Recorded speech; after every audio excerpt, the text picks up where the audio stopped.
अयोध्या में लता मंगेशकर चौक पर स्थापित की गई मां सरस्वती की ये विशाल वीणा संगीत की उस साधना का प्रतीक बनेगी। मुझे बताया गया है कि चौक परिसर में सरोवर के प्रवाहमय जल में संगमरमर से बने 92 श्वेत कमल लता जी की जीवन अवधि को दर्शा रहे हैं। मैं इस अभिनव प्रयास के लिए योगी जी की सरकार का, अयोध्या विकास प्राधिकरण का और अयोध्या की जनता का हृदय से अभिनंदन करता हूं। इस अवसर पर मैं सभी देशवासियों की तरफ से भारत रत्न लता जी को भावभीनी श्रद्धांजलि देता हूं।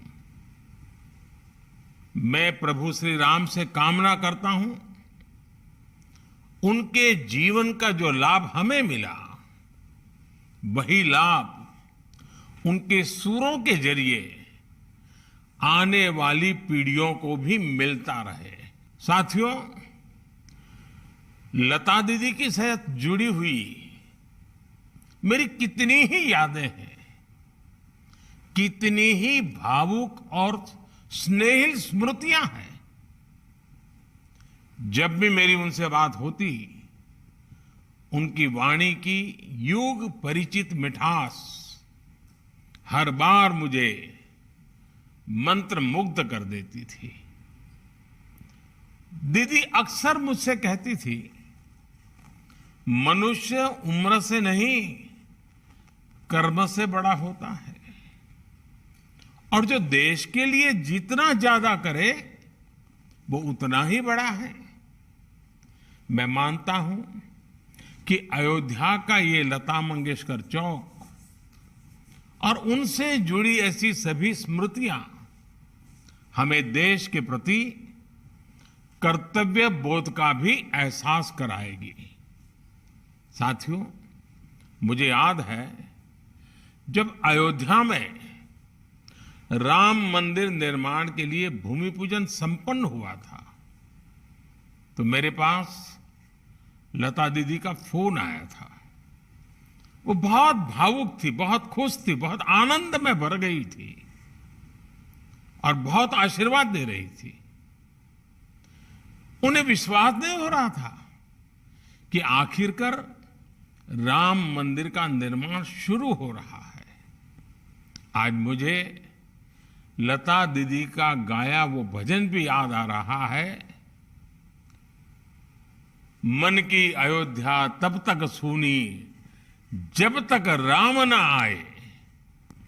अयोध्या के भव्य मंदिर में श्री राम आने वाले हैं और उससे पहले करोड़ों लोगों में राम नाम की प्राण प्रतिष्ठा करने वाली लता दीदी का नाम अयोध्या शहर के साथ हमेशा के लिए स्थापित हो गया है।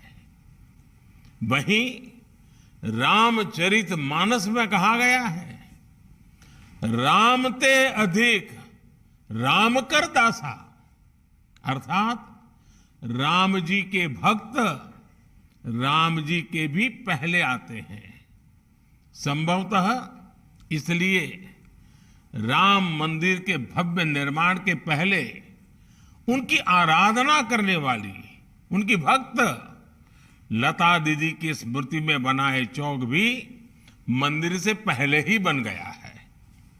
साथियों, प्रभु राम तो हमारी सभ्यता के प्रतीक पुरुष हैं। राम हमारी नैतिकता के, हमारे मूल्यों, हमारी मर्यादा, हमारे कर्तव्य के जीवंत आदर्श हैं।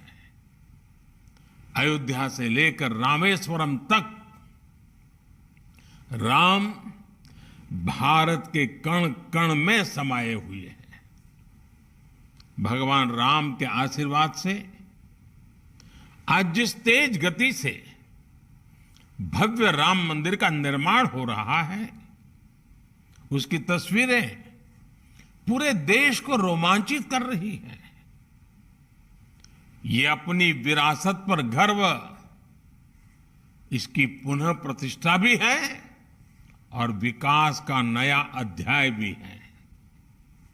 मुझे खुशी है कि जिस जगह पर लता चौक विकसित किया गया है, वो अयोध्या में सांस्कृतिक महत्व के विभिन्न स्थानों को जोड़ने वाला प्रमुख स्थलों में से एक है।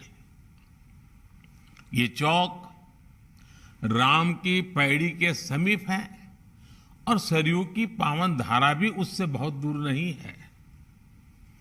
लता दीदी के नाम पर चौक के निर्माण के लिए इससे बेहतर स्थान और क्या होता।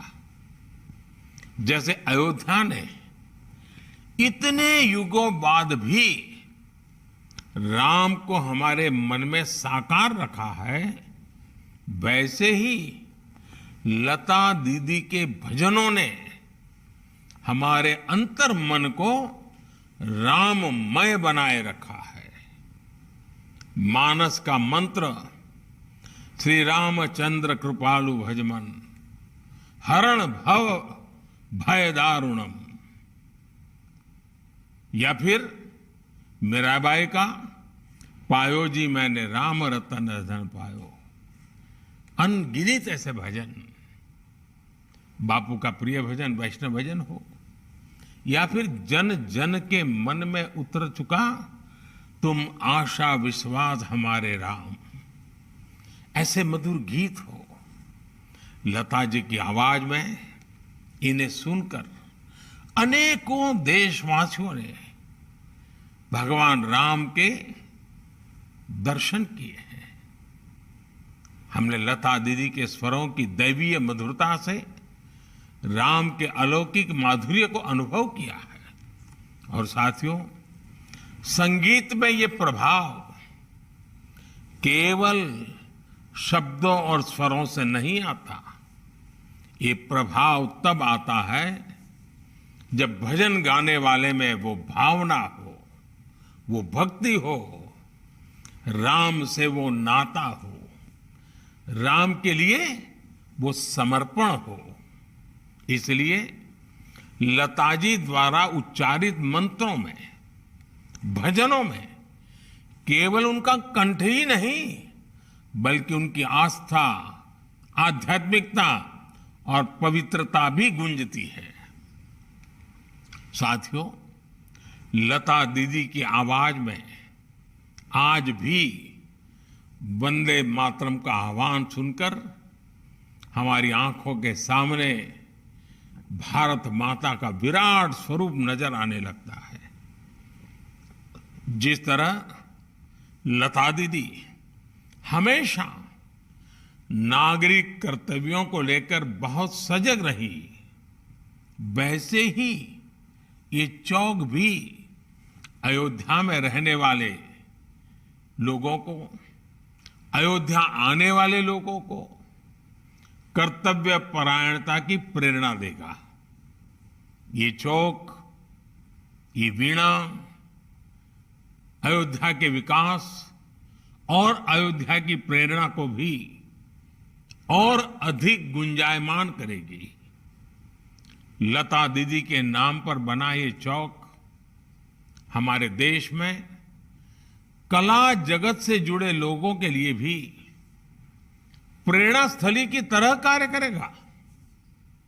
ये बताएगा कि भारत की जड़ों से जुड़े रहकर आधुनिकता की ओर बढ़ते हुए भारत की कला और संस्कृति को विश्व के कोने कोने तक पहुंचाना, ये भी हमारा कर्तव्य है।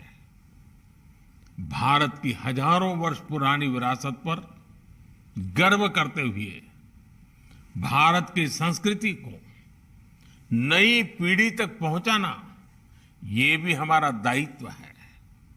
इसके लिए लता दीदी जैसा समर्पण और अपनी संस्कृति के प्रति अगाध प्रेम अनिवार्य है। मुझे विश्वास है भारत के कला जगत के हर साधक को इस चौक से बहुत कुछ सीखने को मिलेगा। लता दीदी के स्वर युगों युगों तक देश के कण कण को जोड़े रखेंगे। इसी विश्वास के साथ अयोध्या वासियों से भी मेरी कुछ अपेक्षाएं हैं। बहुत ही निकट भविष्य में राम मंदिर बनना है। देश के कोटि कोटि लोग अयोध्या आने वाले हैं। आप कल्पना कर सकते हैं अयोध्या वासियों ने अयोध्या को कितना भव्य बनाना होगा, कितना सुंदर बनाना होगा, कितना स्वच्छ बनाना होगा, और इसकी तैयारी आज से ही करनी चाहिए। और ये काम अयोध्या के हर नागरिक को करना है, हर अयोध्या वासी को करना है। तभी जाकर के अयोध्या की आन बान शान, जब कोई भी यात्री आएगा तो राम मंदिर की श्रद्धा के साथ साथ अयोध्या की व्यवस्थाओं को, अयोध्या की भव्यता को, अयोध्या की मेहमान नवाजी को अनुभव करके जाएगा। मेरे अयोध्या के भाइयों बहनों, तैयारियां अभी से शुरू कर दीजिए। और लता दीदी का जन्मदिन हमेशा हमेशा के लिए प्रेरणा देता रहे। चलिए, बहुत सी बातें हो चुकी। आप सबको बहुत बहुत शुभकामनाएं। धन्यवाद।